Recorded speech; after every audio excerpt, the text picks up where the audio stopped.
행복은 우리 삶의 목적이 아니다. 이게 맞나요? 틀리나요? 많은 사람들이 행복을 얻기 위해서 열심히 공부도 하고 열심히 일도 하고 열심히 살아가는 모습을 보게 됩니다. 그런데 그렇게 해서 행복이 잡히던가요? 저도 이 문제 때문에 많이 고민을 했습니다. 특별히 중학교 3학년 때 공부를 좀 열심히 해야 되는데 내가 삶의 목적도 알지 못한 채 공부를 한다는 것이 저에게는 너무 힘이 들었습니다. 그래서 제가 교회 다니면서 이제 우리 중등부 우리 아이들한테 물었죠. 너 왜 사는데? 무엇을 위해서 사는데?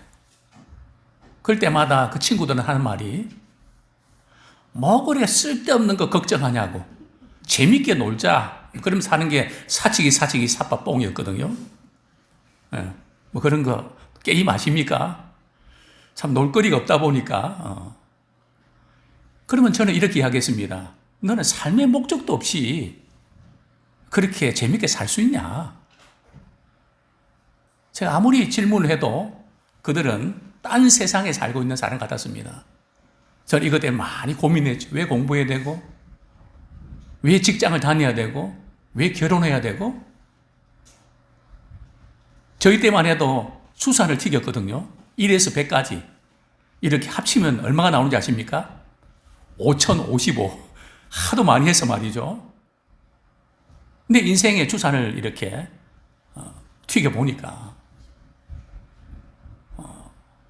더하기만 있는 것이 아니고 빼기가 많고 그래서 내린 결론은 인생은 살 필요가 없다.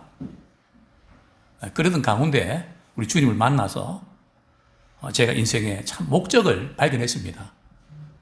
그럴 때에 행복이 주어졌습니다. 그래서 행복은 말이죠. 삶의 목적이 바로 설정될 때 주어지는 선물입니다. 우리가 컴퓨터나 스마트폰을 쓸 때 뭐가 조금 프로그램이 잘 작동이 되지 않을 때 우리가 사용하는 것이 뭔가 하면 초기화할까요? 그런 질문이 있습니다. 물론 뭐 그동안 했던 모든 것들이 좀 삭제가 되지만 이제 우리는 우리 하나님이 우리를 본래 지으셨던 삶의 목적대로 우리 인생을 초기화할 때가 아닌가. 버튼 준비하셨습니까? 인생의 초기화로 돌아가면 어떨까요? 저는 오늘 본문 말씀 중심으로 신앙은 삶의 목적을 바꾼다 하는 제목으로 함께 도전받기를 원합니다. 먼저 우리가 물어야 될 질문은 우리는 일에 쫓겨서 스케줄에 쫓겨서 살아가지만 삶의 목적이 있습니까? 목적이 수시로 바뀝니까? 왜 우리 마음이 이렇게 허전하고 텅 빈 것 같습니까? 우리 하나님은 우리 인생에 참된 목적을 설정해 주셨습니다. 근데 세상 사람들은 누구를 위해서 살라고요? 자신을 위해서 살라. 우리 아마 연세 드신 우리 권사님이나 우리 장로님들, 우리 지사님들은 자신을 위해서 산다는 것이 어색할 겁니다. 가족들 위해서 살고 또 다른 사람을 위해서 살아야 마음이 편하니까요. 그러나 현 세대는 자신을 위해서 살라고 그럽니다. 제가 이렇게 비교적 책을 좋아하는 편인데요. 요즘 어떤 책들이 많이 나오는 거 보면 너 자신은 괜찮아.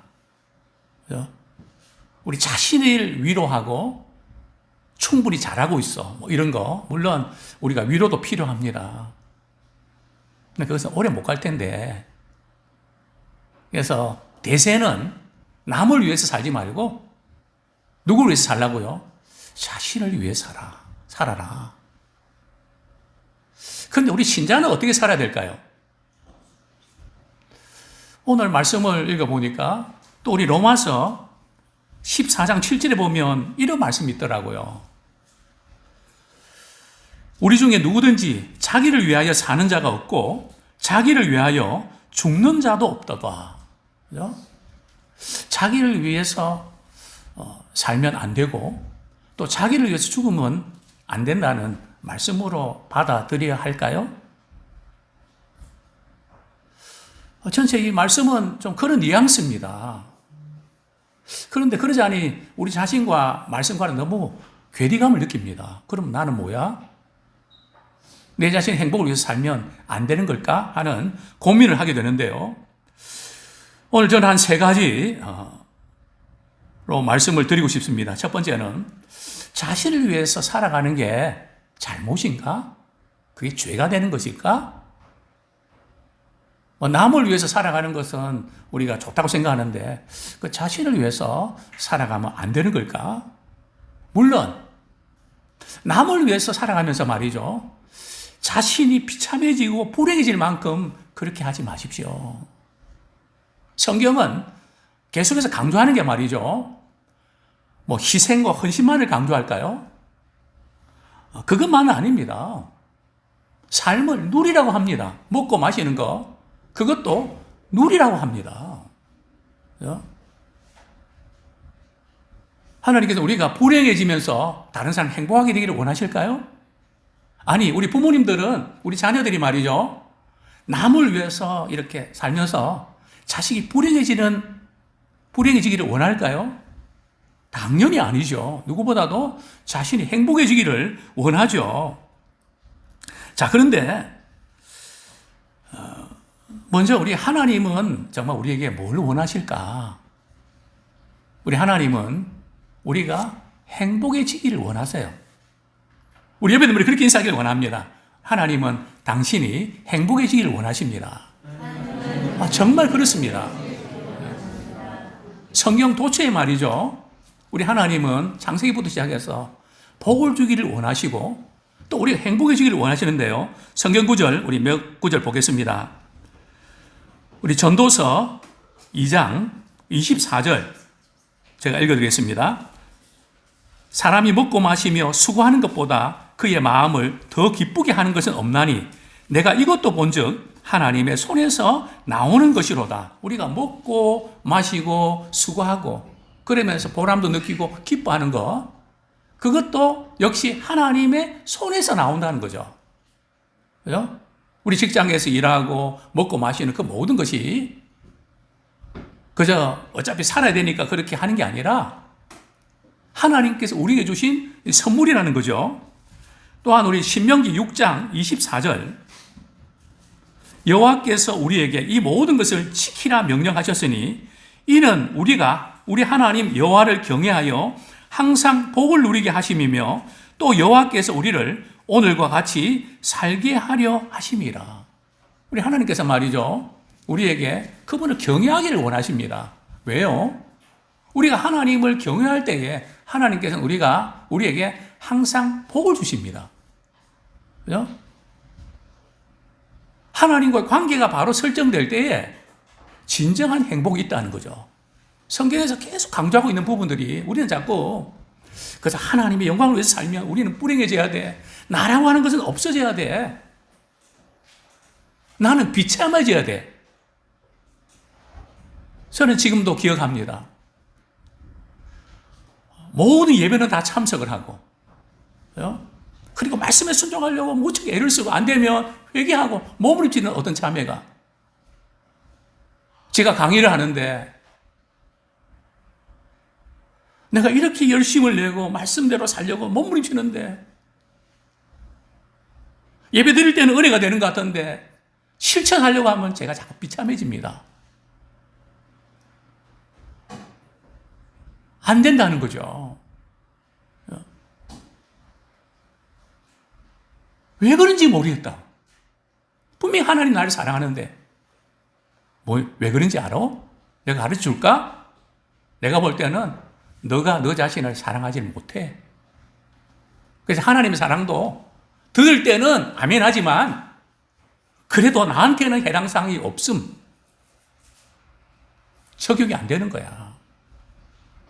한없이 울고 있는 그 자매가 이제 생생하게 기억이 납니다. 하나님이 우리를 말씀에 순종하는 것을 구속시키라고 하는 게 아니고요. 하나님과의 관계가 바로 설정될 때에 하나님은 우리가 행복하기를 원하신다는 거죠. 자, 신명기 6장 3절. 이스라엘아 듣고 삼가 그것을 행하라. 그리하면 내가 복을 받고 내 조상들의 하나님 여호와께서 내게 허락하신 같이 젖과 꿀이 흐르는 땅에서 내가 크게 번성하리라. 좀 하나님께서 우리에게 원하시는 것이 이스라엘 백성이 가나안 땅에 들어가서 크게 잘 되는 것을 원하셨거든요. 뭐 우리에게도 마찬가지입니다. 자, 뿐만 아니라 신명기 10장 13절 이 말씀 한번 좀 찾아보죠. 예, 신명기 10장 13절. 내가 오늘 내 행복을 위하여 내게 명하는 여호와의 명령과 규례를 지킬 것이 아니냐. 그죠?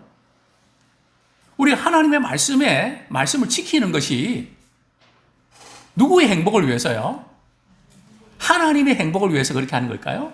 자꾸 우리는 하나님을 위해서, 영광을 위해서 하는 그 부분들이 자꾸 우리가 하나님을 위해서 뭔가 내가 하는 것처럼, 내가 누구를 위해서 이렇게 하는데, 절대 우리 부모가 자녀들한테 말이죠. 우리가 수고하고 애쓰면서 내가 누구 때문에 이렇게 하는데 그 말 하지 마십시오. 그것은 독약입니다. 설령 그렇다 할지라도 계속해서 사랑의 관심으로 감동을 시켜야지. 그럼 우리 자녀들은 뭐라고 하는지 아십니까? 누가 그렇게 살래? 누가 그렇게 하래요? 이전에는 감동받았지만 지금 시대는 그렇지 않습니다. 물론 여기서 우리가 말씀을 우리가 묵상하면서 우리 행복을 위해서 말씀을 지키는 것이 아닙니다. 또 그렇게 생각하면 안 돼요. 복 받기 위해서 열심히 순종하고 열심히 내는 거 아닙니다. 그것은 부수적으로 주어지는 겁니다. 어떻게 해요? 하나님을 경외하고 그분을 잘 섬기면 하나님께서 보너스로 주시는 겁니다. 물론 어떤 분에게는 해당이 또 안 되는 경우도 있습니다. 해당이 안 돼도 그분으로 인하여 기뻐하기 때문에 아무 부족함이 없습니다. 그분이 나의 목자가 되시니까 나는 부족함이 없으리로다. 어쨌든 우리가 이 하나님께서 우리가 행복하게 원하시는데요. 참 문제는 조금 정리하고 넘어가야 될 것이 우리 하나님께서는 나 자신만을 위해서 살지 말라는 겁니다. 우리가 자신을 위해서 살아야죠. 그죠? 자신만을 위해서 살지 말라고 해도 자신을 위해서 안 살 겁니까? 하나님께서 자신을 위해서 살지 말라는 것은 자신만을 위해서 살아가면 나중에 후회하게 된다는 겁니다. 공허해지고요. 또 남들만을 위해서 살아가면 나는 뭔가 슬퍼지고 속상하다는 거죠. 그래서 하나님이 우리에게 원하시는 것은요, 하나님의 사랑을 받아서 내가 먼저 행복해지고 또 그 행복을 다른 사람에게 나누는 겁니다. 그게 바로 복음을 전하는 것이죠. 그죠? 남을 위하는 거, 자신을 위하는 거, 하나님의 영광을 위하는 거, 다 연결되어 있다는 거죠. 그러나 삶의 우선순위는 어디서부터요? 먼저 그의 나라와 의를 구하라. 그죠? 참 하나님을 기뻐하시는 그 일을 위해서 우리가 살아내는 우리 모두가 되기를 소원합니다. 신앙생활은 피자 한 조각이 아니라 우리 삶의 전 영역에서 말이죠. 그분의 통치를 받는 것입니다. 우리는 월요일부터 지금까지 참 열심히 살았습니다. 가정일, 직장일, 또 어떤 분들은 건강을 위해서 운동하는 일들, 또 취미생활, 그 모든 것이 하나님과 관계없는 것이 아니고요. 하나님의 시간 속에서 우리가 이루어지는 것입니다. 교회 나가는 것도 그저 피자 한 조각 떼서 먹는 그게 아니고요. 우리의 삶의 중심이 그분께 이끌리는 것입니다. 그분의 사랑 안에 우리가 거하는 것입니다. 빌립보서 2장 3절입니다. 제일 중요한 것이 마인드입니다. 우리가 어디서 무엇을 하든지 당신은 어떤 마인드로 살아갑니까? 신자는 어떤 마인드를 가져야 될까요? 빌립보서 2장 3절에 보면 너희 안에 이 마음을 품으라. 곧 그리스도 예수의 마음이니. 그죠? 우리는 그리스도의 마인드를 가져야 됩니다. 그리스도의 마음을 갖는 또 그리스도 안에 거하고 그분의 말씀 안에 거하고 그분의 사랑 안에 거하는 그것이 어떤 것일까요? 그냥 주님과의 관계만 좋아지면 되는가요? 빌립보서 2장은 이렇게 말씀합니다. 다른 사람의 관계에 있어서 겸손한 마음으로 자기보다 남을 낮게 여기라. 하나님의 사랑을 경험한 사람은 나 같은 사람도 하나님이 이렇게 사랑해 주셨는데 그 사랑에 압도당하기 때문에 주위에 있는 다른 사람을 바라볼 때도 나보다 나은 면들 보는 단순한 경쟁이 아니라 참 저분 귀하다. 우리 서 옆에 있는 분 그렇게 인사하기 원합니다. 당신은 너무 귀합니다. 우리 눈에 말이죠. 당신은 정말 못마땅해. 그렇게 보일 때가 있죠. 부부도 그렇지 않습니까? 정말 마음에 안 들어. 연애 때는 말이 보기만 해도 행복했지만 지금은 그냥 보고만 있으면 그냥 미칠 것 같아. 여기 계신 분들 그런 분들 한 분도 없을 겁니다. 우리의 감정이나 기분은 그럴 수 있죠.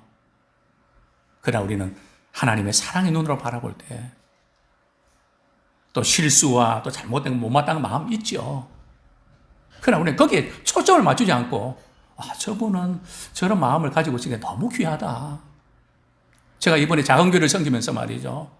어떤 성도님이 이렇게 작은 목사님들 좀 이렇게 섬겨주시라고 봉투를 주셔서 37명의 우리 목사님 사모님들이 좋은 분위기 있는 데서 말이죠. 좋은 시간 가졌습니다. 그분들 다 테이블에서 말이죠. 이렇게 모여서 교제하고 기뻐하는, 행복해하는 그런 모습들. 참 얼마나 귀한지 모릅니다. 하나님의 사랑 안에 거하면 우리는 빡빡하게 살아간 것이 아니라 그 사랑의 눈으로 우리가 섬기며 귀하게 여길 때에 우리는 아름다운 축복의 통로로 쓰임 받을 수 있습니다. 성경은 말씀합니다. 4절 말씀에 보면 말이죠. 빌립보서 2장 4절 보면 자신을 돌아보고 다른 사람의 일도 돌아봐라. 우리는 자기 자신도 돌아봐야 돼요. 다른 사람만 돌아보는 게 아니고 자신을 돌아보는 것이 더 앞설 수 있습니다. 균형이 잡혀야 된다는 거죠. 그리고 나의 기쁨을 충만하게 하라. 그리고 자신을 낮추어 섬기고 우리 예수님은 죽기까지 복종하고 또 불신자들이 말이 우리의 섬기는 모습을 보고 하나님께 영광 돌려드리는 이것이 그리스도인들의 마인드입니다. 자, 두 번째로 말씀을 드리고 싶은 것은 주를 위하여 살아가는 것이 삶의 목적이 되어야 되는 이유를 아십니까? 주를 위해서 살아가는 것이 삶의 목적이 되어야 되는 이유를 아십니까? 이제도 여러 번 말씀드렸지만 또 우리 가운데 그런 분들 많이 계시지만 저는 정말 이 학교 다닐 때 열심히 공부했습니다. 시험 마지막 날 하루만 놀고 그 다음 날부터 시험 준비 들어갔거든요. 영도 도서관에서 말이죠.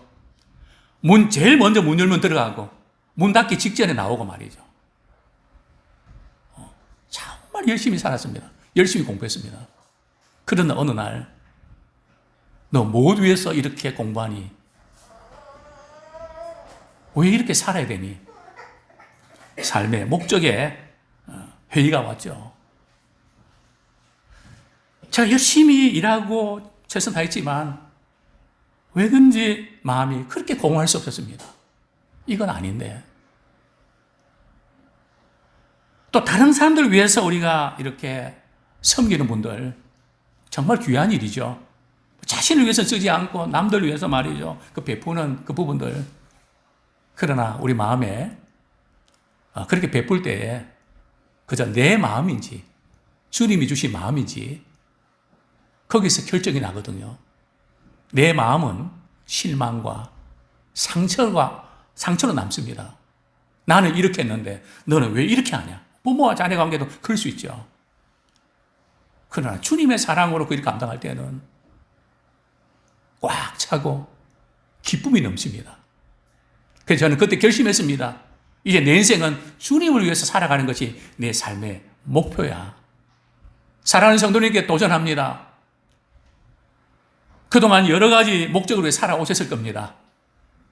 이제 한번 주님 위해서 살아가고 싶지 않으십니까? 한 번도 해보지 않았던 분이 있다면 한번 오늘 결심하십시오. 그래, 내가 이제 직장을 다니고 교회를 섬기고 사회생활을 하고 또 우리 가정 모든 부분이 정말 주님을 위해서 살아가는 것이 내 삶의 목적이야. 설정하고 그대로 살아가는 순간에 여러분의 삶이 바로 균형 잡힌 복된 삶이 될 줄로 믿습니다. 왜 우리가 주를 위해서 살아가는 것이 삶의 목적이 되어야 될까요? 그럴 수밖에 없는 이유가 무엇일까요? 우리 오늘 본문 14절 전반절에 보면 그리스도의 사랑이 우리를 강건하시는도다. 그냥 이론적으로 말이죠. 그렇게 살아야 된대. 그렇게 살면 행복하대. 단순히 그런 이끌림이 아니고요. 우리에게는 그렇게 살아갈 수밖에 없는 푸시가 있습니다. 그리스도의 사랑이 우리를 강건하시는도다. 우리 주님께서 우리를 어떻게 사랑하셨나? 누군가 나를 사랑한다면 그 힘은 강력합니다. 바울은 이전에 기독교인들은 죽이고 싶을 정도로 미웠습니다. 그러나 담에서 도상에서 주님 만난 이후에 그는 이방인을 향해서 복음을 전하는 그런 도구로 쓰임받게 되었습니다. 동족들도 아니고 이방인을 향해서 배를 타고 산을 넘고 온갖 위험을 감수하면서 도대체 그것이 어떻게 가능했을까요? 바울은 이렇게 고백합니다. 그리스도의 사랑이 나를 강건하신도다. 이제 그리스도의 사랑에 붙잡히니까 그렇게 살 수밖에 없다는 거죠. 정말 이 힘은 대단히 강력합니다. 예수님께서 우리를 위해서 죽기까지 사랑하셨다. 정말 이것이 제대로 미워진다면 누군가 나를 사랑했는데 물질 또 이렇게 마음 씀씀이 모든 것에서 우리 감동받을 수 있죠. 그러나 죽기까지 나를 위해 사랑해 주셨다. 언제요? 우리가 아직 연약할 때에, 또 우리가 아직 죄인 되었을 때에, 심지어 원수 되었을 때 말이죠. 우리에 대한 자기의 사랑을 확증하셨습니다. 그 엄청난 그 사랑. 저는 이 말씀을 참 좋아합니다. 우리가 남을 위해서 섬기고 이 모든 것이 말이죠. 그리스도의 사랑이 강건하니까 주님이 나를 이렇게 사랑했는데 나도 그 사랑을 누구에게 표현하고 싶은데 주님이 세우신 몸된 교회를 사랑하면서 표현할 수 있지 않습니까? 그래서 주님의 교회를 사랑하지 않습니까? 누구 하라고 해서 그런 게 아니라 주님이 나를 이렇게 사랑하시는데 나도 또 주님을 사랑하게 되는 그 사랑을 나누고 싶은 그것이 우리 삶의 목적이 되어버리는, 이제 우리는 우리의 모든 것을 동원해서 우리의 시간, 물질, 건강, 재능, 그 모든 것 다 동원해서 우리가 주님께 쓰임받기 원합니다. 그럴 때에 또 주님께 쓰임받는다는 것은 다양한 통로를 통해서 우리가 사용되어집니다. 그렇습니다. 우리는 하나님의 사랑 때문에 먼저 우리가 행복해야 돼요. 교회 생활하면서 불행해지면 안 돼요. 비참해지면 안 됩니다. 물론 우리의 삶은 그렇지 않은 경우가 많이 있죠. 이런저런 많이 있지만 하나님이 나를 이렇게 사랑하기 때문에 그 하나만으로도 우리 행복해질 수 있습니다. 이런 표현은 어떨까요? 성남에 어떤 우리 자매가 교회를 이렇게 섬길 때 저를 많이 도와줬는데 아버님이 돌아가셨다는 소식을 듣고 장례식에 갔습니다. 많이 울었는지 눈이 부어 있었습니다. 근데 저를 보는 순간 그렇게 기뻐하고 반갑게 맞이합니다. 저는 그 웃음과 행복해하는 모습 보면서 우리 신앙생활이 그렇지 않을까? 참 우리 주변에 우리 일어날 일을 이런저런 생각하면 얼마나 우울해질 때도 종종 있지 않습니까? 그러나 주님 때문에 주 안에서 기뻐하는, 주님이 나를 이렇게 사랑하시기 때문에 기쁘고도 즐겁도다. 주님이 나를 이렇게 사랑하시니 나는 참 기쁘다. 그죠? 삶의 모든 영역에 적용되어주면 좋겠습니다. 외로울 때도, 힘들 때도, 속상할 때도. 그죠? 그래서 저는 하나님 아버지 주신 책은 이 찬양 좋아합니다. 그죠? 이 찬양을 몇 번 부르고 나면 해피합니다. 주님이 이렇게 사랑하니 나 또한 어떻게 주님을 사랑할까? 그죠? 우리 아무리 힘들고 어려워도 주님이 나를 사랑하시니 나는 참 기쁘다. 우리 옆에 있는 그렇게 인사하기 원합니다. 주님이 당신을 사랑하시기 때문에 항상 기쁘게 살기 원합니다. 그렇습니다. 참 쉽지 않죠. 뭐 일이 잘 돼야 우리 기쁘고 그거 언제 바랍니까? 그죠? 다른 여러 가지 슬픔 많죠. 슬픔의 끈을 주님이 나를 사랑한다는 것 때문에 씌워버리고 주의 주신 기쁨 안에서 우리 역할을 잘 감당하면 좋겠습니다.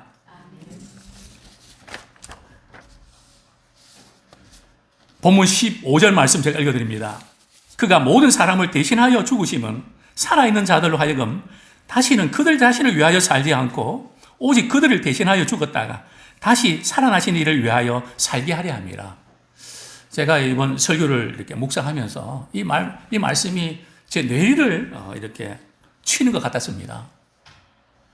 우리는 주님이 나를 위해서 십자가 지신 것은 나를 구원하시기 위해서 십자가 지셨지.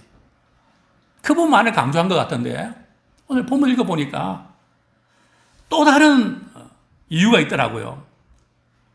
그가 모든 사람을 대신하여 죽으심은 살아있는 자들 하여금 말이죠. 다시는 누구를 위해서 살지 않고요. 자신을 위해서 살지 않고 오직 그들을 대신하여 죽었다가 다시 살아나신 우리 주님을 위해서 살게 하려 하심이라. 그래서 신앙은 삶의 목적을 바꿉니다. 신앙은 내가 살아가 너무 힘든데 하나님 도와주세요 하는 그 정도가 아니고요. 나의 삶의 목적 자체가 바뀌는. 누구를 위해서 사십니까? 자녀를 위해서 사십니까? 물론 귀한 일입니다. 직장을 위해서 사십니까? 그것도 귀한 일입니다.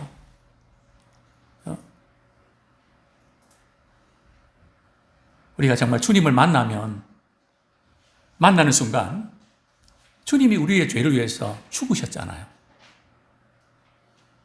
우리가 주님과 함께 죽은 사람은 말이죠. 자신을 위해서 살라고 해도 자신을 위해서 살고 싶은 마음이 별로 없습니다. 옆에 있는 분들 한번 물어보실까요? 자신을 위해서 살고 싶으세요? 뭐 당연한 걸까요? 저는 자신을 위해서 살고 싶지 않습니다. 솔직히요. 물론 그럼에도 불구하고 자신을 위해서 뭔가 할 때도 있죠. 욕심도 있고 충동도 있었어요.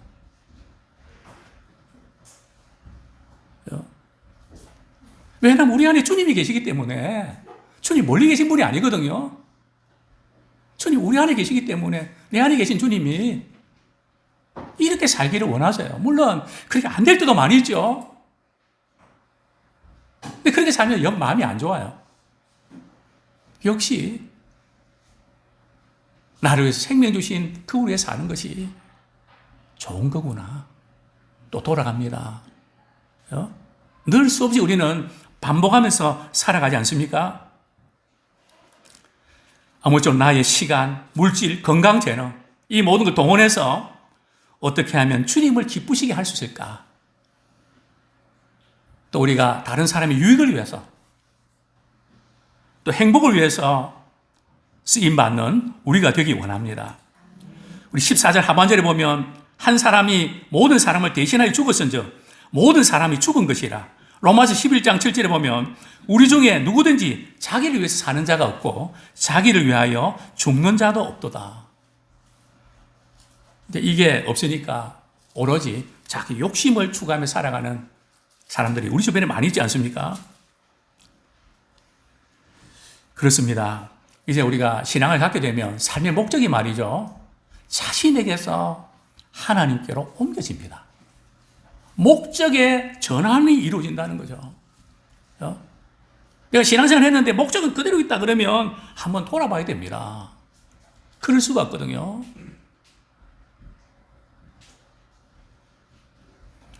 에베소서 2장 10절 말씀 제가 읽어드리겠습니다.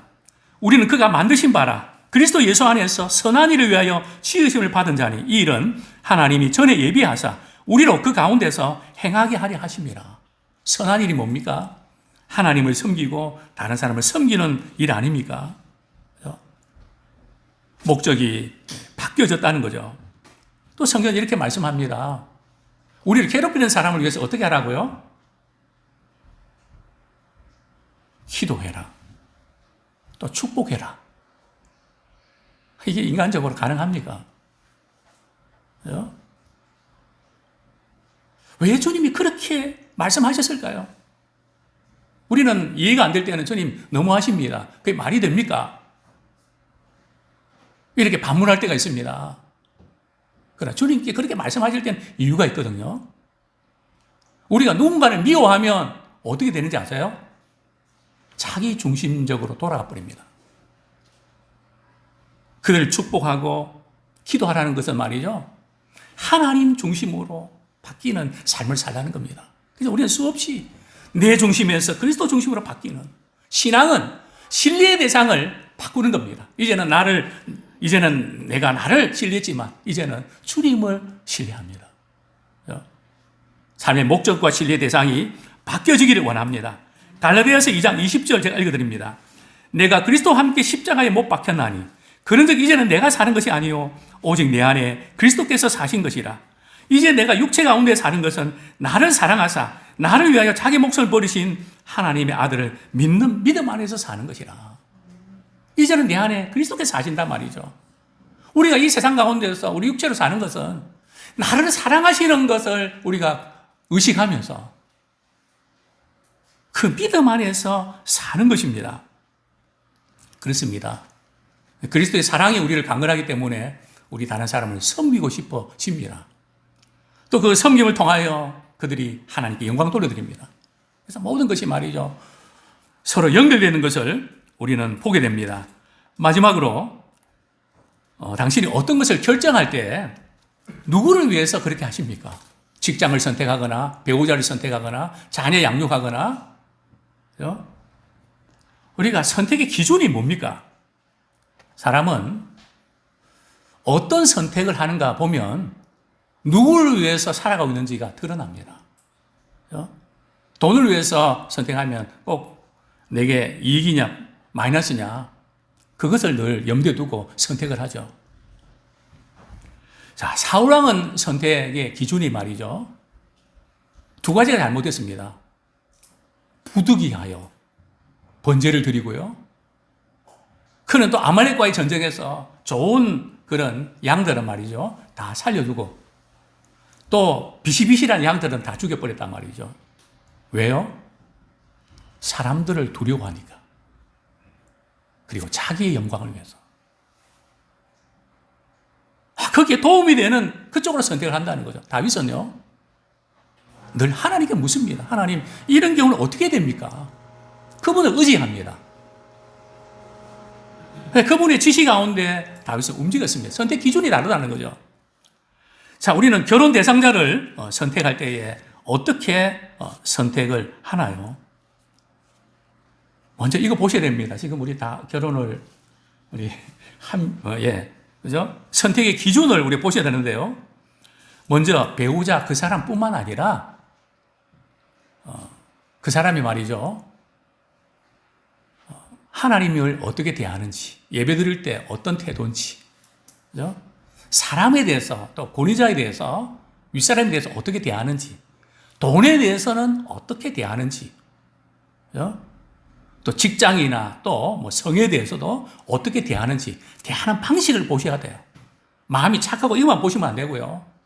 그 방식 속에서 그 사람의 됨됨이가 드러나거든요.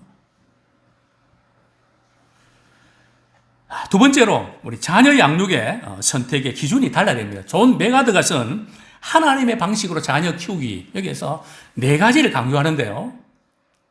이게 뭐 특별한 이슈는 아니고요. 부모가 자녀들을 어떻게 대하는가, 그 태도에 초점 맞추고 있는데, 자, 첫 번째는 자녀를 고통이 아닌 기쁨으로 여겨야 됩니다.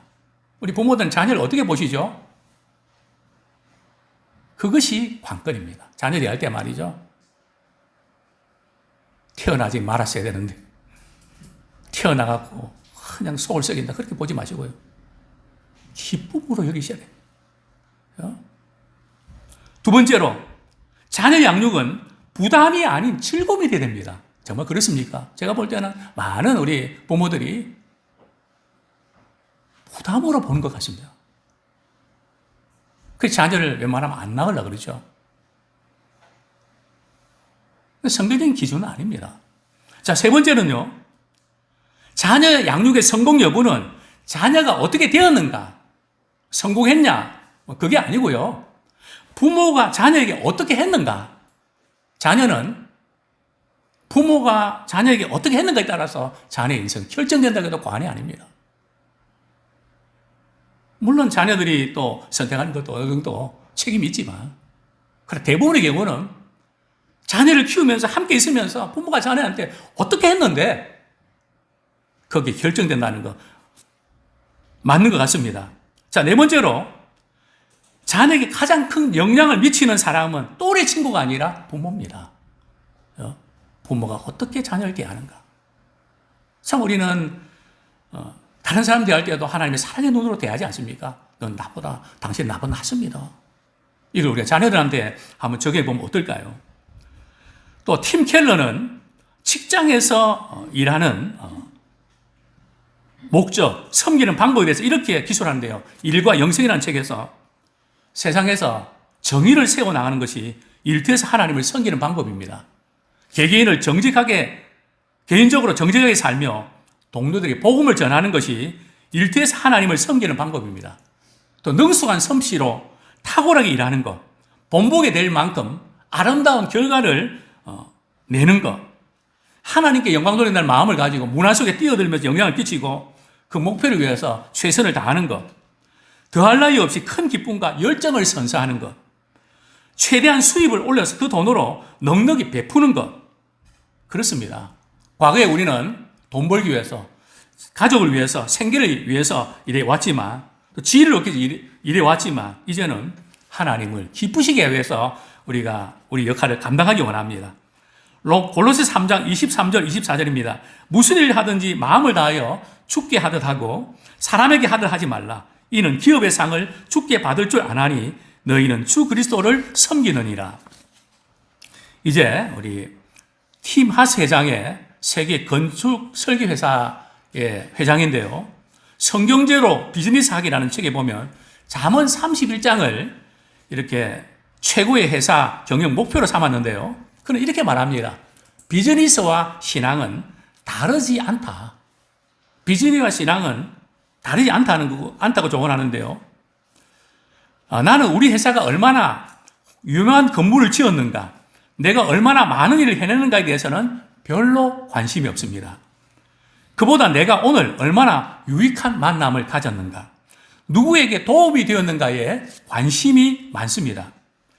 그래서 가능하면 더 많은 이들과 관계를 맺기를 원하고 나를 만나고 싶어하는 사람들에게 더 많은 시간을 할애하고 싶습니다. 또 켈빈도 이렇게 이야기했습니다. 우리가 주를 위해서 산다면 주께로부터 모든 것을 기쁘게 감사함으로 받을 수 있게 된다는 것을 알았습니다. 참 우리가 주를 위해서 사면 주께로부터 오는 모든 기쁨과 감사함으로 누리며 베풀며 살아갈 수 있다는 거죠.